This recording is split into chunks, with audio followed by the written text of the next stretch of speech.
Mymensingh laboratory উচ্চ বিদ্যালয়ের সাবেক শিক্ষার্থীদের আয়োজনে দোয়া এবং ইফতার মাহফিল অনুষ্ঠিত হয়েছে। ময়মনসিংহ থেকে এস.এম.কে মিজানের পাঠানো তথ্য ও ভিডিওচিত্রে থাকছে বিস্তারিত। অভিযান নিউজ টিভির সাথে আছি আমি তৌফিক হাসান। আজ ২৮শে মার্চ শুক্রবার বিদ্যালয় প্রাঙ্গণে এই অনুষ্ঠান সম্পন্ন হয়। বিভিন্ন ব্যাচের শিক্ষার্থীরা ইফতার মাহফিলে উপস্থিত হয়ে অংশগ্রহণ করেছেন। উক্ত ইফতার মাহফিল অনুষ্ঠানে প্রায় ৩০০ সাবেক শিক্ষার্থী অংশগ্রহণ করেন।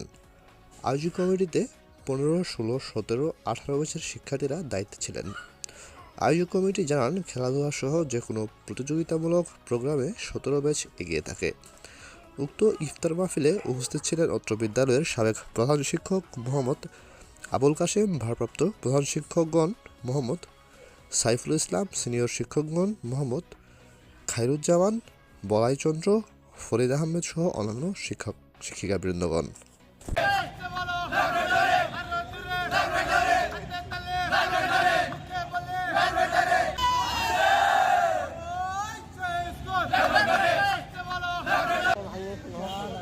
দেখি